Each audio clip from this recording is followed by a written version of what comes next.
So we'll have a quick look at what Apache Hub is, what the concepts are, how you download and install, what the tools are, an overview of the Hub GUI where you'll do most of the work. And then we'll go in a little bit more detail on pipelines and workflows, have a look at next steps you can take to explore Hub in more detail. And there will be plenty of time for Q&A once we're at that point. So first of all, what is Apache Hub? Hub is a recursive acronym for Hub Orchestration Platform, and that says it all basically. Hub is a platform where you manage all aspects of data, orchestration, transforming, extracting, loading data, your day-to-day data engineering tasks, basically. Data is orchestrated through pipelines and workflows, and the core concept, as we'll see later, the cornerstone of Hub really is metadata. Metadata is used to manipulate, to work with your environment. Metadata really is the core of everything that Hub is and does. And in Hub, we want to give you a lot of insights. We want to make it easy and clear what is happening while your data flows through a workflow, through a pipeline. We want to provide access to lineage, give you a lot of options to work with logging data, and handle all of the complexity in your ecosystem. We work with a lot of different systems, databases, streaming sources, right, to streaming data. And we want to handle all of the configuration of your environments, of your different systems in a way that is as flexible and as transparent as possible. Bit of background. Hub is community-led. If you've been following the monthly updates, the different information that we provide, you'll see that the Hub community has grown significantly over the last year and a half. And the community input is really important. Community is what makes Hub, what makes us move, basically. The input that we get from the community, the feedback is really important. Hub started as a fork of Kettle Pentaho Data Integration 8.2 a little over a year and a half ago. So even though the project is still relatively young, a lot of the functionality in Hub has a history of 20 years. So the combination of a relatively young platform that Hub is with that those 2 decades of development make it a really powerful platform, even for its young age.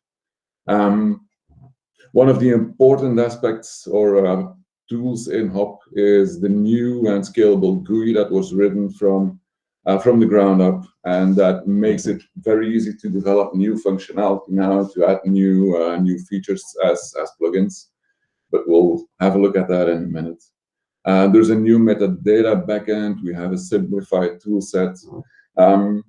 We did a lot of refactoring, simplifying, cleaning up the code, and extra plugins. I think it's fair to say that we have, well, it is a fact that we have added tens, hundreds of additional plugins.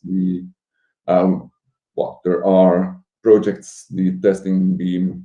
We have a whole batch of plugins that make Hub very feature-rich. Hub is now, well, as you know, part of the Apache incubator. The source is available on GitHub, is built continuously on Jenkins. The latest version, which is now 0.99, is continuously built. We released 0.70 earlier this week.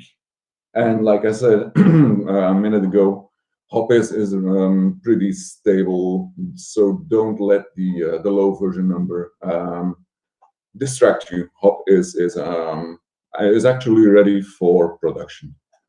And like I said in the previous slide, we have an active community that is growing quickly. And well, the website, the social media accounts is where you'll find all of the regular updates that we try to put out as frequent as possible. A couple of the key architecture features. Well, we're obviously Apache licensed. Hop is a metadata-driven engine, so there is no code generation. Everything works within a kernel architecture and a whole set of plugins. The modularity is an important aspect as well. The default download size that you'll have for Hop 0.70 is just below 400 megabytes, but that can be scaled down to 30 or less than 30 megabytes, and makes it possible to just tune your Hop installation for the use case that you need. And that could be in the case of a very slimmed down installation, you could use Hop in IoT use cases. You can create a container that contains only the plugins that you need. So we have a very flexible and scalable setup there. Fast startup, Hop starts in a couple of seconds. We have Beam to run pipelines on Apache Spark, on Apache Flink, on Google Dataflow. Documentation is another important aspect. When we moved away from the Pentaho code base, as I mentioned earlier on, one of the things that we really wanted to put a lot of attention on is have feature complete, up-to-date documentation that is treated as code. And that is something that we've been working hard on. You need to find the correct information that is up to date, that is complete. And so we treat the documentation as part of the code that can have bugs that may need feature requests. So the documentation is an integral part of the platform. Ease of use is another aspect. We've been working hard to make the GUI as intuitive as possible, as fast as possible to work in. We renamed a lot of or almost all of the original tools to be transparent, easy to use, so there is no confusion of what purpose a particular tool serves. And then integration tests is mostly important for the development team, but has an impact on the platform in itself. Through integration tests that we run on a nightly basis, we use Hop pipelines and workflows to test our functionality. And with the integration tests, we have been able to iron out a couple of bugs that must have been in the platform for a decade or longer. So this really is a critical tool to ensure the stability, to make sure that Hop is as robust and as reliable as possible. Community, like I said earlier on, is a very important aspect of the entire Hop project. Great communities deliver great software. It's really the discussions that we had over the last year and a half, and increasingly have, that tell us where the difficult parts are, where we need to improve, where functionality needs to be added, needs to be improved in the platform. And that is a really important part of Hop. It's actually one of the two key requirements that we have as an incubating project in the Apache Software Foundation. One of the requirements that we have is release software in the Apache way, which I won't go into too much detail, but Apache releases are a legal rather than a technical process. But another, if not more important aspect of the incubator is to grow the community.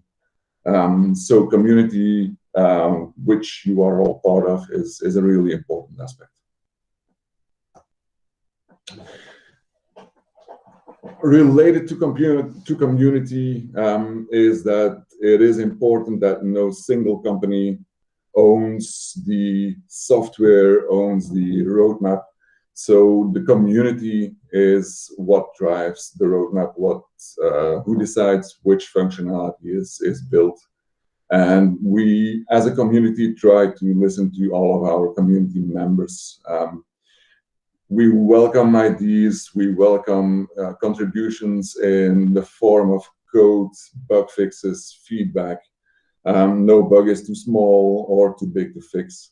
And the same applies to improvement suggestions. So it's the community discussion that basically drives the direction that Hop moves in. So the concepts that we'll have a closer look at today. First of all, Hop aims to make data orchestration better by making it easy to do your work, to run and process your data as fast as possible, and that applies to startup times, to selecting the best and most performant engine environment to run your work, as transparent before, during, and after execution, so you always know what is going on, what the state of your data is, predictable, innovative. So we work with proven technology, the databases that your organization may have been using for years, if not decades, but just as well the best in, the bleeding edge technology, the latest cloud technologies, Apache platforms, data platforms whatsoever, and of course best practices. That includes version control. We made it a lot easier to manage your versions of workflows, pipelines, other metadata types directly from within the Hub GUI. We made it possible to test workflows and pipelines directly from within Hub GUI, from within the platform. We have CI/CD, project lifecycle management. So the whole platform is built to make it as easy as possible to work with your data, and then we have a couple of best practices to guide you through the entire process. Then the actual concepts. Metadata was mentioned a couple of times in the last couple of minutes. That really is the cornerstone of what Hop is. Everything we do runs through metadata. We never touch the data itself. All of the data that flows through Hop in a given configuration, in a given project or environment, is managed through metadata. And then the two concepts and two items that we'll have a closer look at in the rest of the session are pipelines and workflows. If you have worked with Pentaho data integration or Kettle in the past, those will be recognizable. A pipeline was a transformation and a workflow was a job. So a pipeline is where you'll do the actual data processing. So this is where you'll read from data sources, you'll read from files, from databases, perform a number of operations, and then finally write to one or more target platforms and all possible other combinations of data operations that you can do. And the operations in a pipeline are called transforms. You'll work with a number of transforms in a pipeline, and the transforms are connected to each other by hops, and the data flows through the transforms over the hops, but that will become more visible in the demo later on. Pipelines run in parallel. That is an important aspect to keep in mind. And pipelines, just as workflows and a lot of the other work, most of the other work that you do in Hop is visually designed in the Hop GUI. And this visual design is what allows you to work fast, to have a clear view on what is going on, what the operations are that you do on your data, so you don't have to focus on how you do things, but can focus on what your business problem is, what your business process is that you need to implement. Finally, for pipelines, they run in a runtime configuration. And we have a local or remote hop runtime where you run a pipeline on your local PC, on a local machine, or on a remote server. And in addition to that, you can run a pipeline on Spark, Apache Flink, or Google Dataflow over Apache Beam. That will be out of scope for today, but we'll do later sessions to dive into more detail in Beam on Spark or Flink, for example. Workflows are another method, well, another work item that you'll create in Hop GUI. And workflows do work on a level that is a little bit higher if you want to. In workflows, you'll run other workflows or pipelines, do orchestration tasks like fetching data from remote systems, doing a couple of environment checks. And the operations that you do in a workflow are actions. And similar to the transforms that we saw in pipelines, actions in a workflow are connected by hops as well. They work a little bit differently than the hops in a pipeline, but the concept is very similar. A difference between workflows and pipelines is that all actions in a workflow run sequentially by default. There are all ways to run in parallel, but the default definitely is sequential execution, in contrast to pipelines where all of the transforms run in parallel. And just like pipelines, you run your workflows in a runtime configuration, design in Hop GUI and run in a runtime configuration. And in this case, we have the local and remote Hop runtimes, and there probably will be support for additional runtime engines in the future. But for now, that's local and remote. And then we have projects and environments. Projects are a grouping of all of the configurations, variables, database connections, and so on that you use in a project.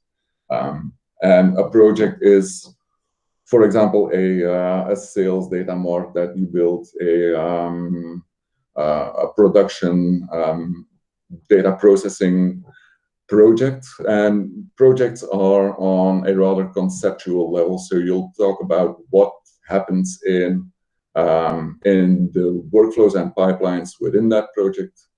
And on the more practical, more applied level, we have environments. Environments are literally the environments where you run a project. So the sales or production projects that I mentioned will have a dev UAT production environment where you will add the actual configuration. So the host name, the username, the ports, file paths, whatever, that you need to run that project in development UAT production.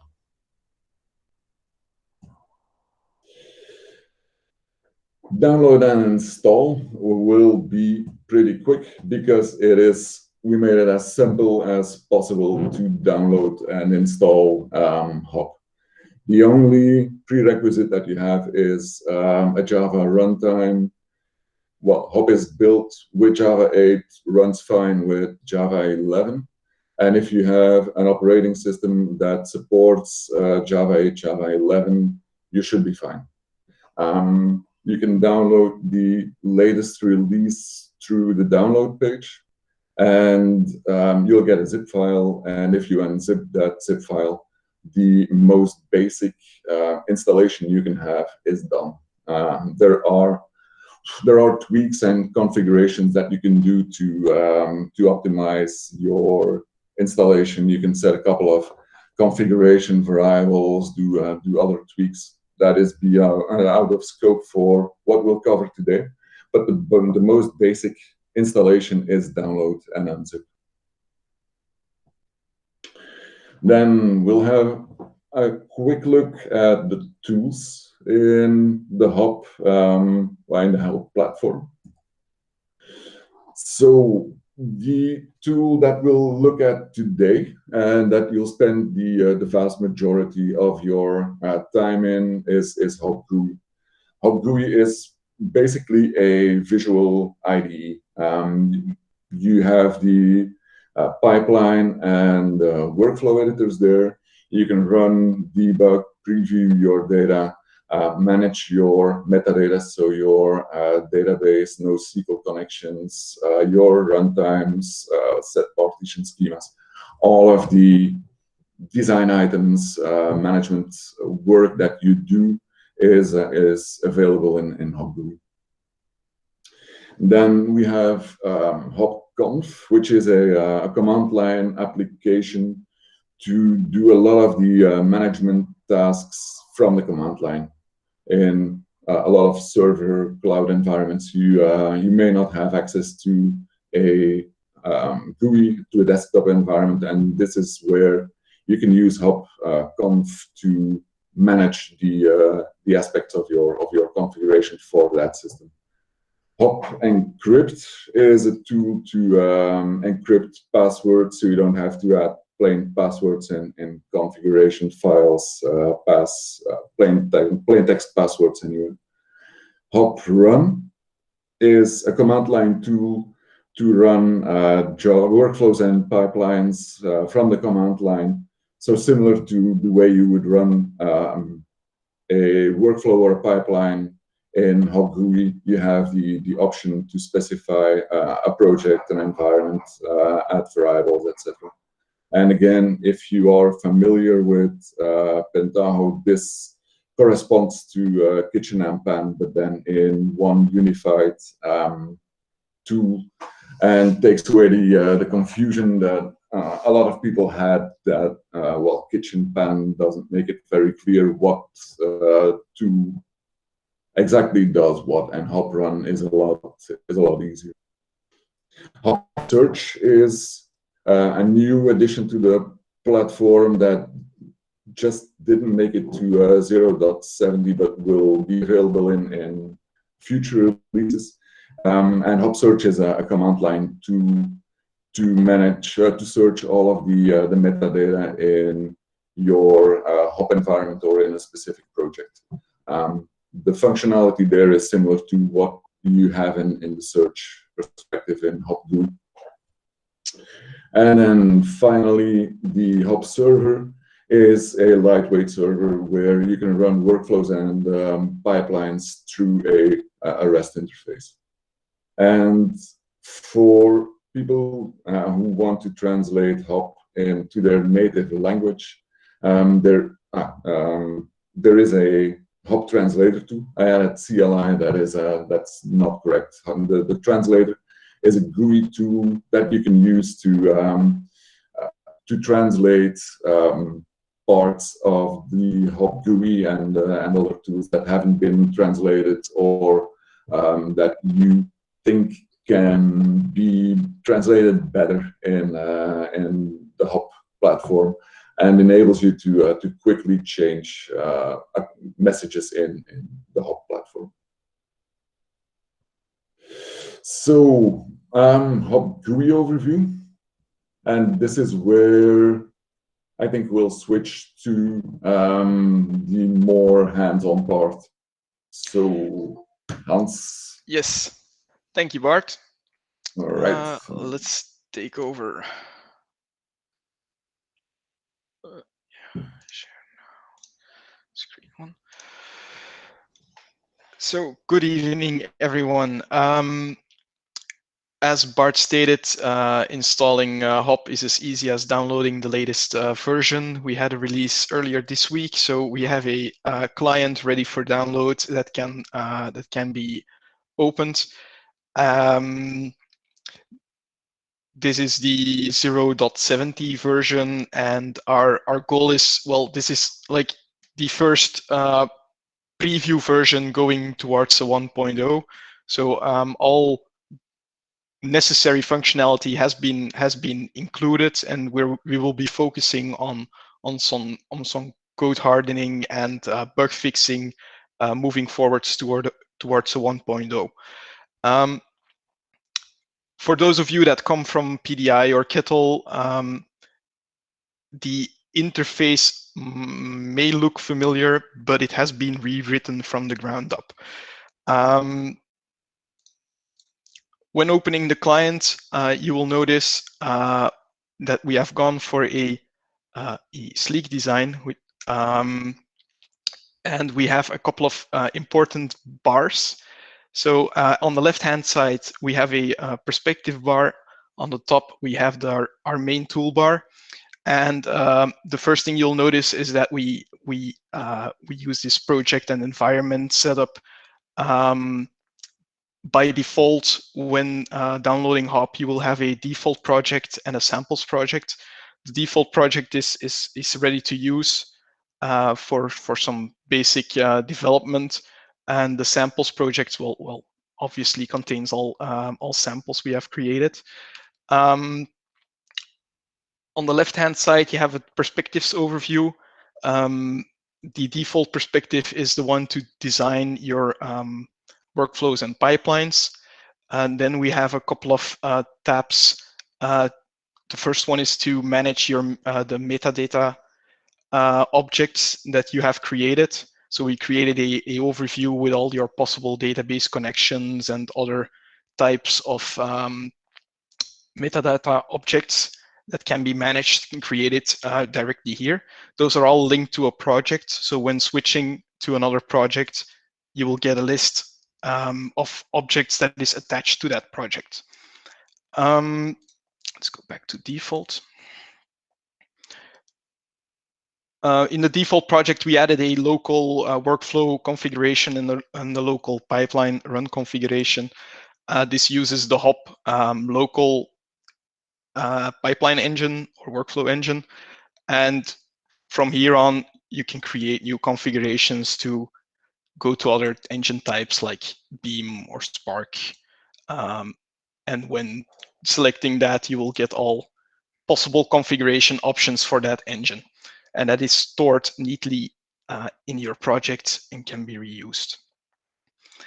The second perspective we have added is a file browser. The default location, so when creating a project, you set the default project location, and this perspective will always go to that location. So when you create a nice folder structure with your pipelines and workflows, everything will be here and ready to be opened. For example, let's go to the samples. It's not refreshing. Samples project. You can open your pipelines and workflows from here. It also supports editing. Some types of files can be edited, can be seen and edited straight from the GUI. Next up, we have a search perspective. This allows you to search for any kind of string inside your project. So let's, for example, search for local, and it will give you what it finds. In this case, it will find the run and configurations. And when clicking on them, you can edit them from here as well. Well, the plugin perspective shows you all plugins installed in your current setup. And then we also have a Neo4j perspective. When you use Neo4j logging, you can use this to dig into the logs and find the shortest paths to your errors. Right. Another neat function is when you are working inside a project and you open pipelines and workflows and you switch to another project, it will remember the tabs that were open and will open them automatically again for you.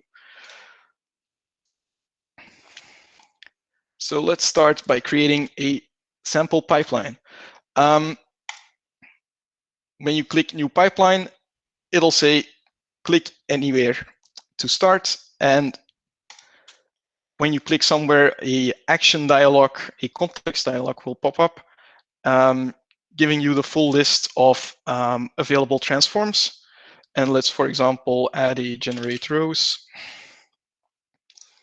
Depending on what you click, the dialog will give you the options that are available here. So when clicking on that generate rows, you have the options to edit it or remove it, and so on.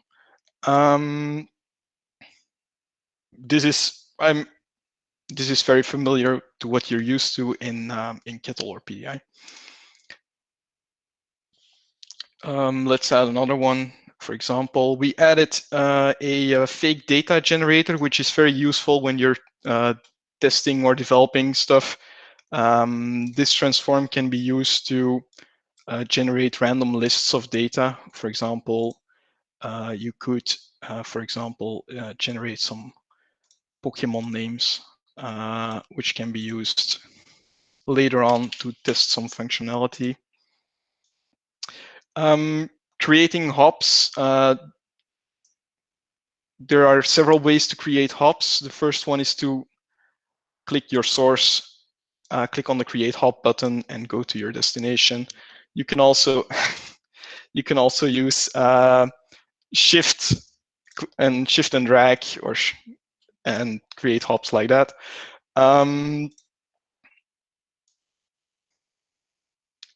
We also have options to align your transforms to keep your pipeline neatly organized. So we created a fake data with some Pokemon names, some generate rows. When running this pipeline, it will ask you for the run configuration. By default, it will be the local configuration. I have to save this first. Pokemon. And well, for those familiar with Kettle, you get the execution results at the bottom and the logging, but you'll notice we no longer have a preview tab. We changed it to a widget on the transforms itself. This makes it a bit easier to see what's going on because you can open multiple of these data tabs next to each other, and you can see what happens to the data instead of having to click around and looking at that tab in the bottom, what's going on between transform A and transform B. So I think this is the basics that you need. These are the basics that you need to create your first pipeline. Let's go and create a workflow.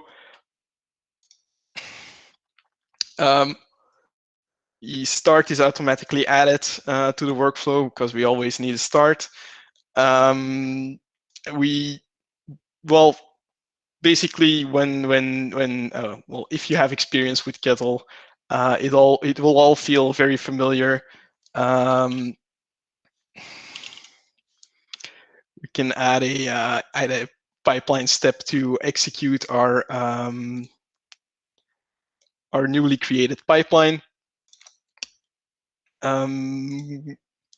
We also added we also added an option to keep the file names in sync.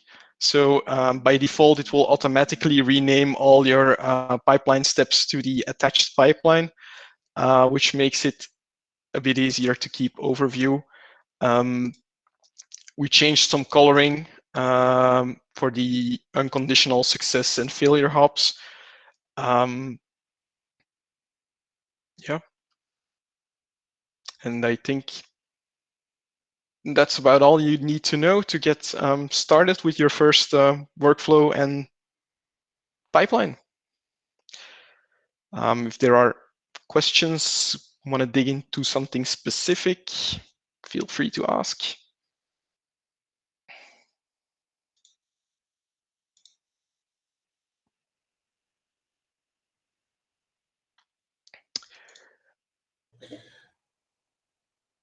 There is a question about integration with Python or R. Python is the answer for Python is simple. There is a C Python plugin that already was available in as a transformation step in PBI in Kettle.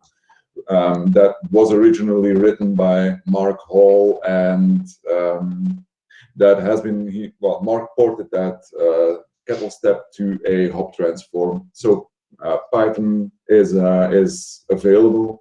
It's not included with default hop distribution with the default hop release, but we have a link in the plugins section in the documentation where you can download and unzip that plugin. And there are R plugins as well, but I think those still need to be ported and or we have to write another one.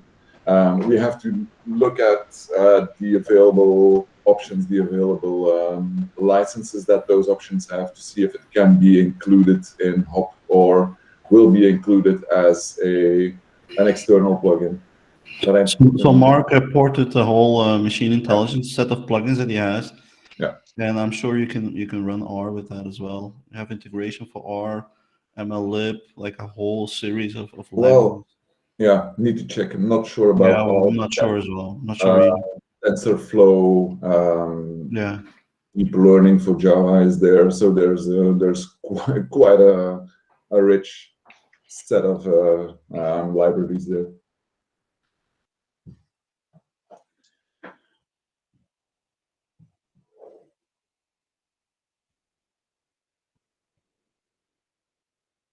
Well, feel free to ask questions. It's definitely okay to unmute now. So shoot.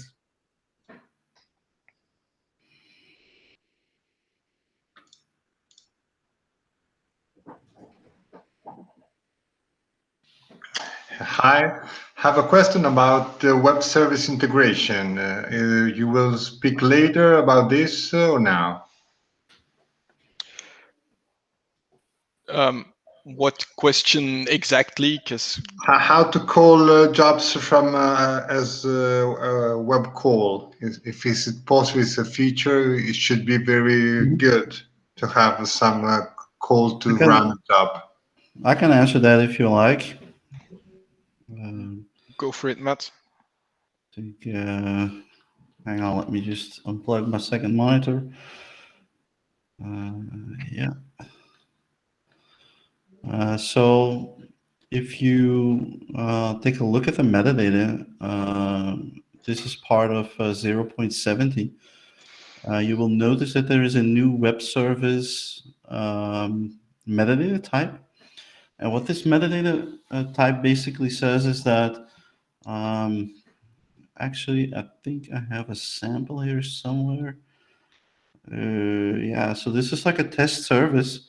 And I define a pipeline, in this case, a service to just output a little bit of JSON. And it says, basically, I'm going to get a couple of variables because that's what I'm testing. I'm going to generate some random strings. I'm going to build the JSON, and I'm going to output this. So the output from this transform, so the output fields is just JSON. So what I'm saying here is that for this particular field JSON, for this particular transform, I am going to output this, right? And so if you then have a hop server, and I'm going to not demo this because I don't have a hop server running, but so if you go to metadata types, so web service, you see like a description of this, and normally there's also some other information about this. There you go. So basically what you say is in your configuration of your hop server XML is that you point to the path where you have your metadata. This is in attendance. So while we wait for proper project support for hop server. So I'm kind of like torn between just saying use this project and not having any configuration or the minimal configuration in hop. But anyway, so you just point it to your metadata folder, and at that point you can use the URL hop web service and basically give it the name of the service. In our particular example, it's called service name test. These are the variables and parameters that I'm passing. And yeah, so this pipeline then outputs your JSON. But as you can see from the sample, you can have it return any kind of metadata type that you want: text, plain, XML, HTML, JSON, or SVG, or whatever, right? So it's more flexible. I believe in Kettle PDI there were some steps that supported it, but now it's basically wide open. You can use this pipeline to, for example, say I'm going to run a job, take the result or logging or something, and spit that out as part of the result, right? So you can use a workflow executor transform to do that. So it's a very flexible way of doing that. Does Yes, that answer the question? it's great. Yes, you're very All right. good. Thank you a lot. Okay, cool. Yeah. And there is a button to select the output field, but it's way at the bottom, right?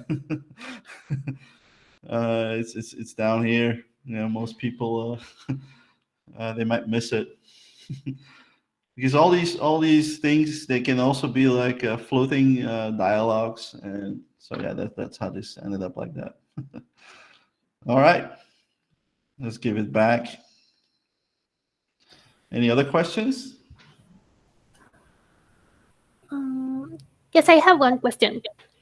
Regarding working with, let's say, a Cloudera cluster that is with Kerberos and TLS, what is the way that we need to configure Hub in order to connect to that? If, let's say, we are using Hive or something in HDFS. Well, we haven't really focused on Hadoop yet. So we see those platforms are so slowly passing into the past. That being said, you know, initializing your Kerberos using Kinit should solve most issues, right? So it's a standard Hive JDBC driver. We don't really need a lot of Hadoop functionality or any Hadoop functionality as far as I'm concerned. I think they have a simple JDBC driver for Hive. But yeah, we can work with you on that. If there is a need to do any more particular security integration for Kerberos, automatically do stuff, yeah, we can probably put that in as a plugin at some point. The architecture is kind of forgiving in that regard. Okay, thanks. Yeah. Just let us know, and we can work with you on that. Perfect, thank you. Yeah. So for the security questions on Hop Server, that is still basic authentication like CART was. Yeah, but from here on out, we can discuss alternative security layers on top of that. We have been focusing on the metadata aspects.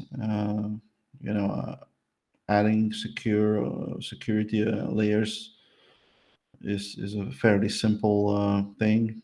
Rewriting the whole metadata layer was not that simple. Yeah, great questions. Any others?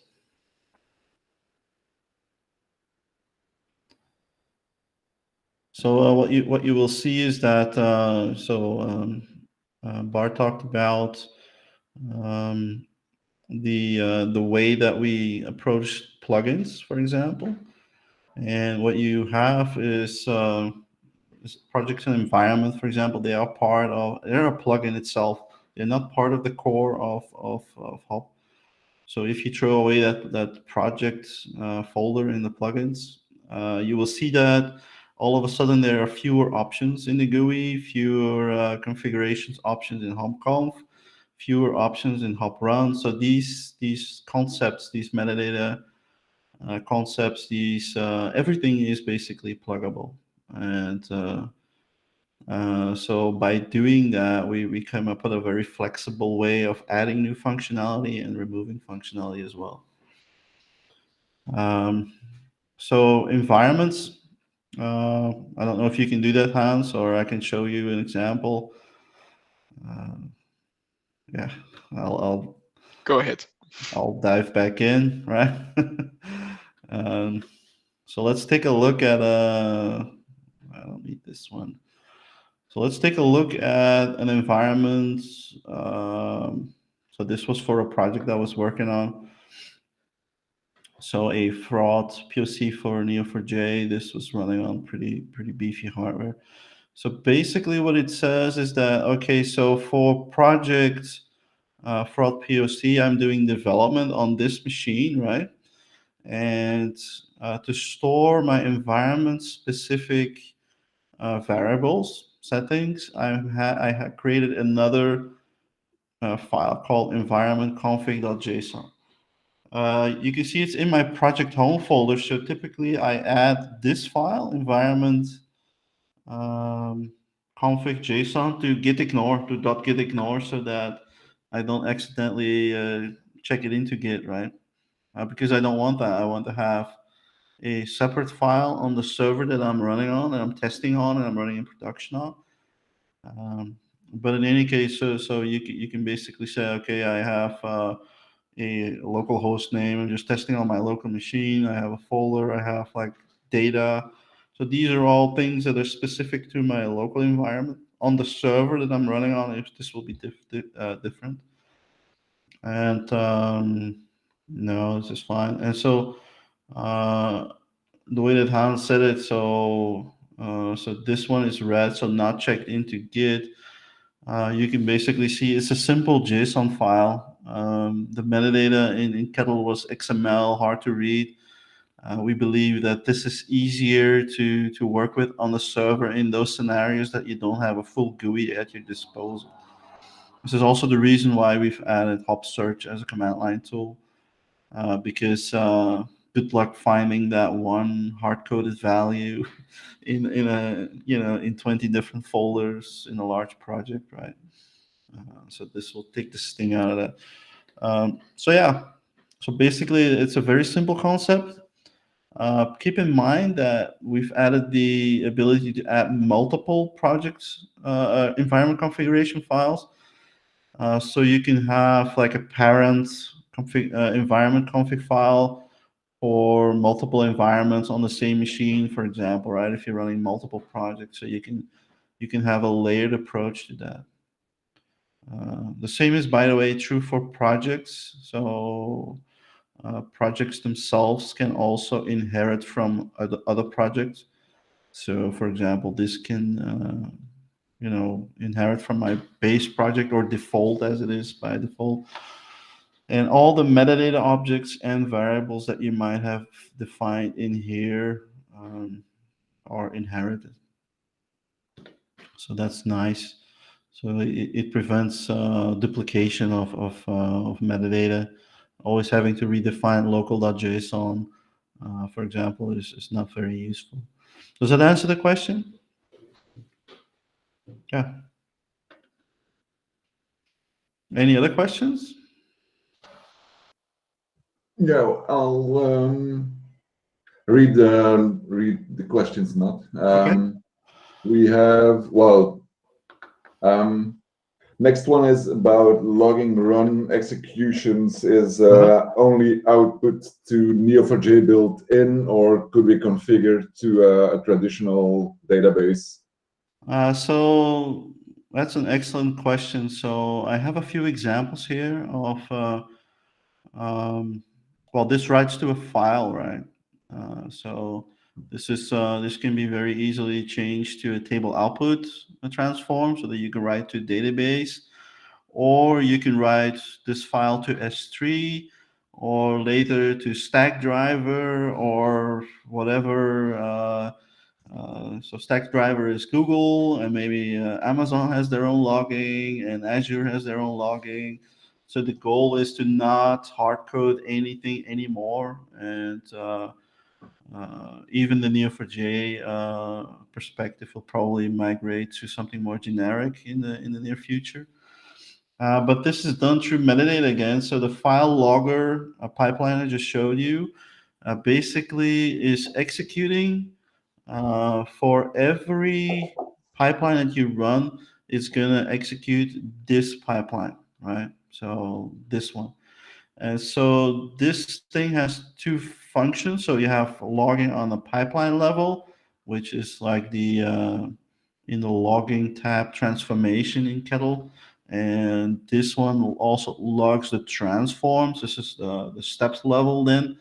And so there's quite a few bits of data that are coming out of this, like the log channel ID and the parent. This gives you the full logging execution lineage. So you can do the exact same thing as the Neo4j plugin does. So you can basically do the same as you did with Kettle, but with a lot more flexibility. You know, so that's on the level of the pipeline. On the level of the workflow, similar thing. You have your workflow, and there's a lot of output that's come out, a bit more than we had with in Kettle. The logging text, the results, the duration. There's a lot of stuff that's coming out of that. And finally, there's a new one, a new sort of like we call reflection or a logging feature, which is a pipeline probe, right? So let's take a look at this probe. So what we're seeing in the metadata is like for the pipelines that I'm listing here and the transforms that I'm listing here, I am going to send data in a normalized fashion to this transform in this pipeline. And so the way that looks is very simple. There's no configuration, but it outputs the source pipeline name, the transform, copy the row number, and then the field name, the type, and the value in string format. So in a normalized fashion. And what you can do with this are exercises for things like, I don't know, data profiling, checksums, counts maybe on the row numbers, those kinds of fun things. This is a first iteration of this exercise.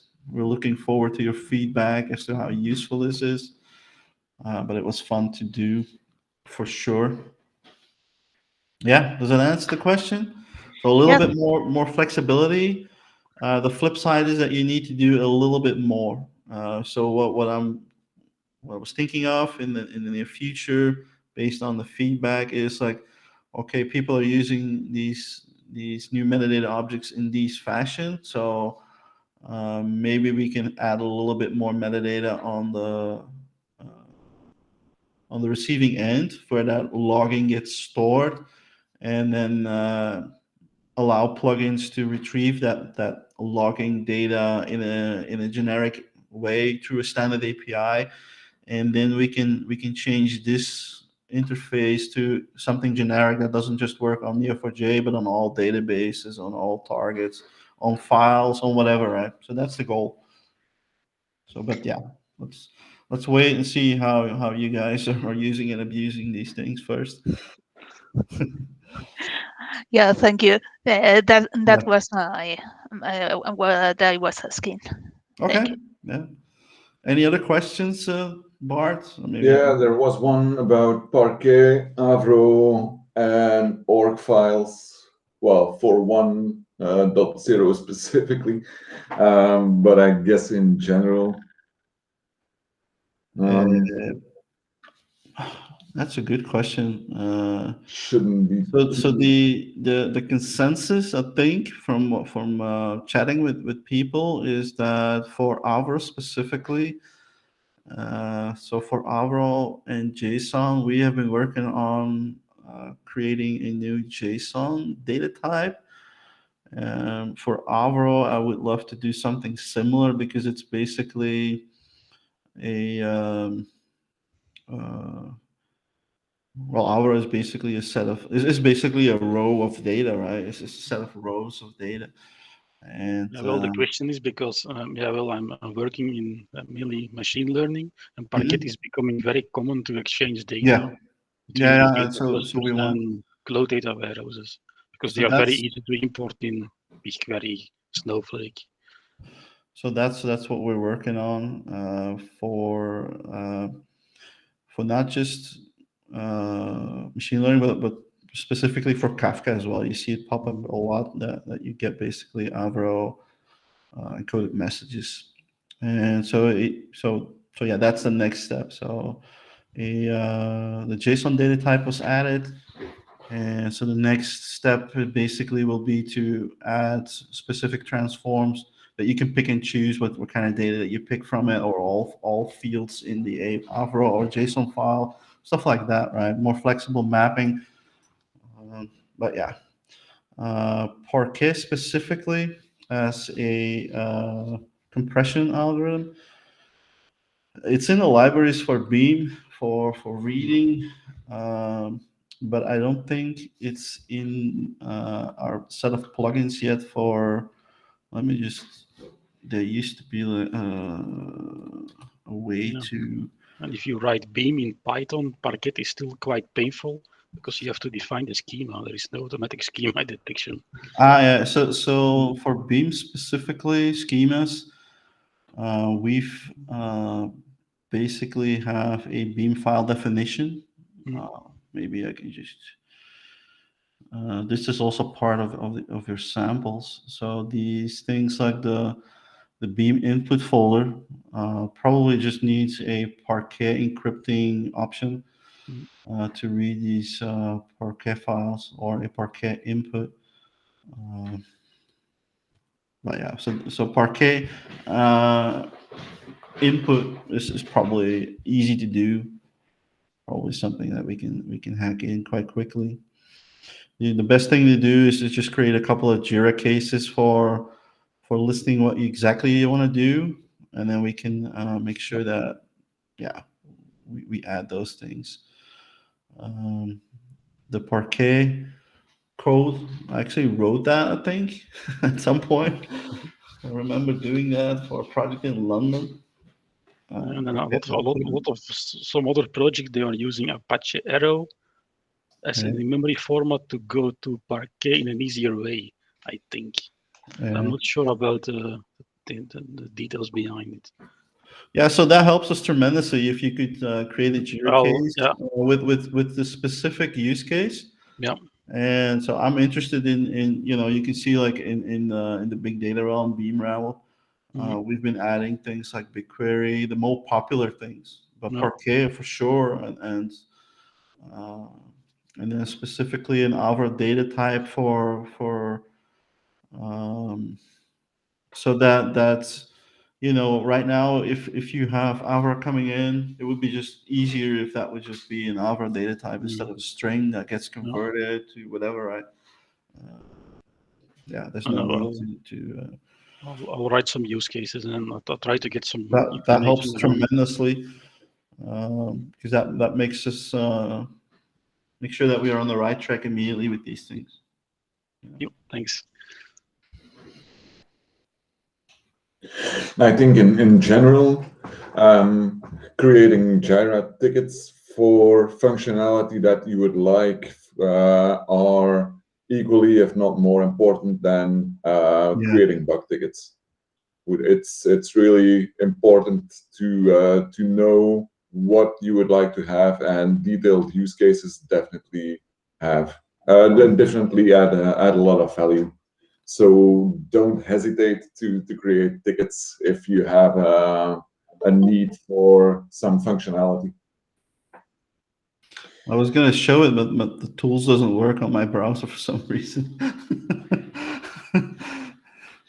Maybe you can show it, Hans. I've had it before. It's really weird. Works on my machine. Yeah, no, here we go. So community. Maybe this is this meeting. Sometimes puts these pop-up dialogues, and they interact in some way. So JIRA. Yeah, you can just create cases, and the more the merrier, because this tremendously helps us, because there's nothing worse than creating really nice features that nobody uses, right? So we've been rather cautious in providing functionality for everything in the kitchen sink, although that's pretty much where where we're heading. But yeah, it's best if there are actual use cases behind it. So let it rip. So yeah, I've been talking to Bart and Hans and the rest to see what the topics is for in 2 weeks, and I was thinking about since I'm gonna write the documentation bundle for Beam and for the development of these pipelines and how to orchestrate it, run on Spark, for example, or run on Dataflow, or on Flink, whatever, all three probably, because it's fairly easy to demo that. So I was thinking about doing an hour on that topic. If there's anybody interested in that, I can do that next week, in 2 weeks then, unless the community has other ideas about that. But I think that would make a great topic, is to go through how easy it is basically to read, to test locally with a unit test, to run locally, to have the unit tests passed, and then to also see, okay, this is the output I was expecting, just a bunch of, and then to run this maybe with, I don't know what we have here, a local Flink engine, I think, local. So to basically have these different engines test the pipeline, and then to run it on the machines where it actually costs money on Dataflow or on that Spark cluster in AWS or wherever that you want it. So going through that setup and the creation of a fat jar, for example, for Spark or for the other platforms. So what that entails. So I think that would make a great session as well, if you guys are interested in that. Yeah, I think what is mentioned on the page on the website about these sessions is that we'll do a session every other week, and we'll alternate between a more user-oriented and a deeply technical or developer-oriented topic. So the next session in 2 weeks would be technical, developer-oriented, and then the session after that, so 3H7, will be another more user-oriented topic again. And of course, the two will flow in. There will be overflow between the two. There will be deeper technical discussions in the user-oriented sessions and vice versa. But and if you guys have done a proof of concept with Hop, or if you want to explain a particular gnarly issue that you couldn't work around, those topics are welcome as well, right? Yeah, the more always have to be good news either. My opinion on these things is that if you have a blocking issue, those are the most interesting things to work on anyway, right? Solving the unsolvable is usually more interesting to us. Yeah. Your stories from the trenches. Mm-hmm. There's one last question about steps. I don't remember what a step was exactly, but a transform that translates into pushdown SQL for example, Snowflake.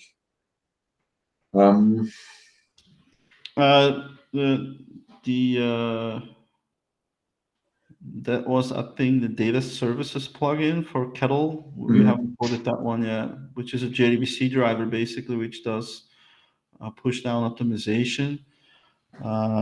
For as far as ELT on Snowflake side, we're not doing that yet. I guess this would be a different kind of engine that translates pipelines into SQL, I guess. I don't know. It's worth investigating if there are quick wins, but it's not there yet at the moment. No, it's not. We're not there yet. It's been something that in Kettle we shied away from a little bit. ELT, as the way that we saw it with used applied in Oracle and other code generating exercises, let's say data stage and even Talent, is great until it's not great, and then you have to dive through hundreds of thousands of lines of generated code and see what generated, why it's going wrong. And so this leads to this kind of 80-20 rule for issues, where you're like 80% of the time it's great, and then 20% of the time it's not. You spend all your time and effort on that. So I'm not against any of that. And in fact, Beam is sort of like a translation exercise in its own right. Beam, for example, has a SQL engine, which translates then into discrete Beam operations. So these things are being done, but for now, I think you'll have to learn a little bit more about Snowflake. You can run your statements on using Hop. You can run whatever that you want to run, but you have to know what you're doing. Yeah, we don't have an abstraction layer yet. Mm-hmm. The abstraction layer that we were discussing earlier was so the way that you have Excel input or JSON input, and all these types of inputs, transforms and output transforms, is to turn these into file inputs and file outputs to align Beam and the Hop classical worlds and do an automatic translation. So perhaps we can do something similar for relational databases, or for databases in general, I guess, because the same can be said for MongoDB, Cassandra, and Neo4j. I guess you could standardize the output. Yeah, it's an interesting thought experiment. It's certainly in the realm of possibilities. It's worth a discussion. Any other questions, Bart? I don't have any questions, and there aren't any more questions in the list. So, all right. If anyone has a question, now's the time. And if not, we'll be home before dark. That sounds good. Let's get back.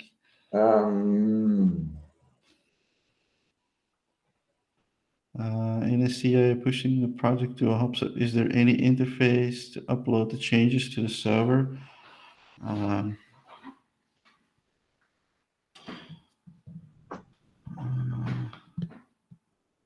Well,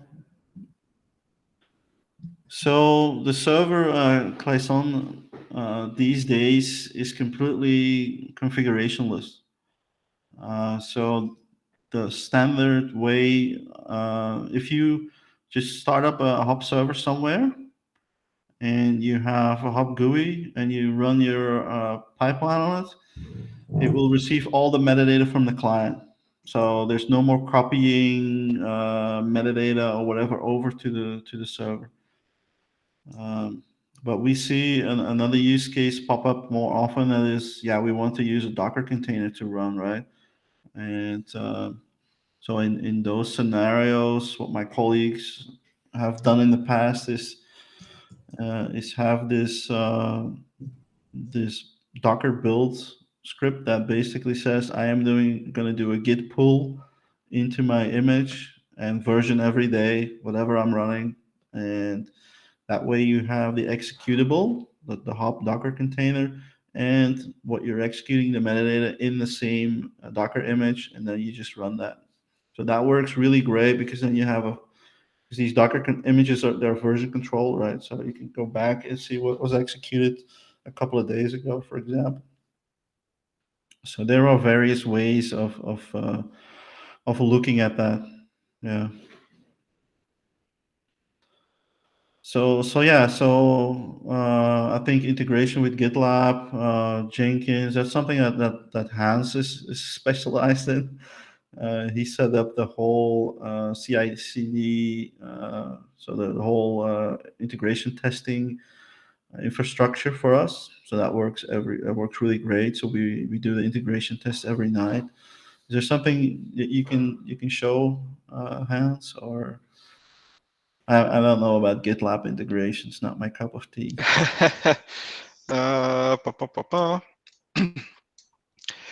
So I can show you where it runs and what it does. Screen, let's go here.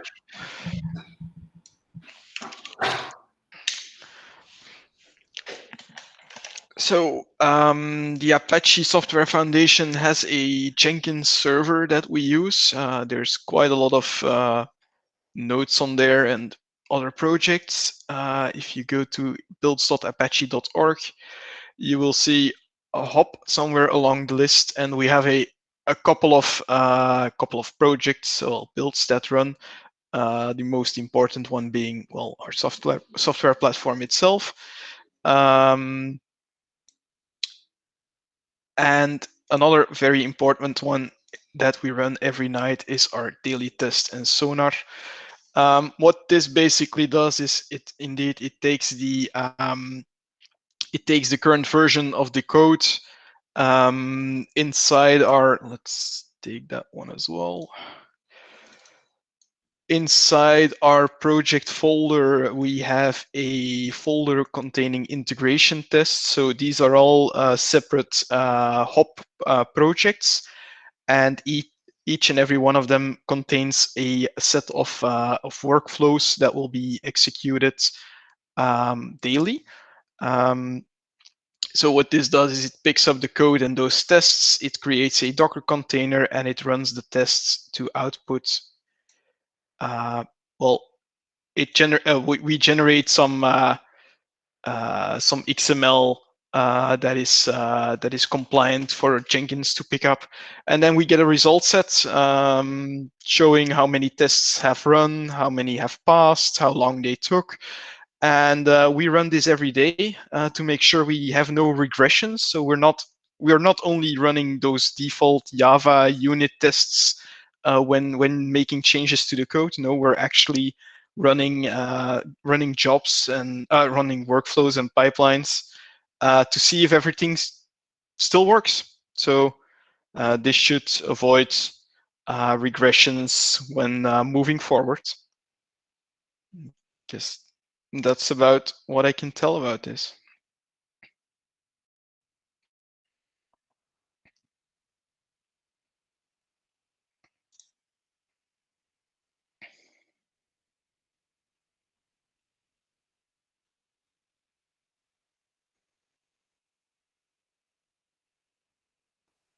Any other questions?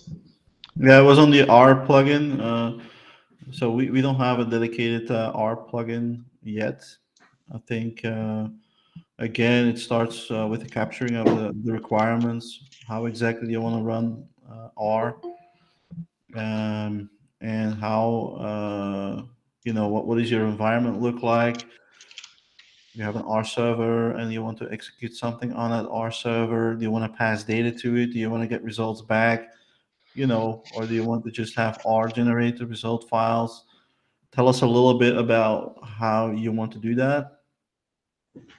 Yeah, so Bart said, yeah, we already had a few iterations of the R plugin, but that also tells me that, yeah, I think they did an enterprise edition version as well at some point.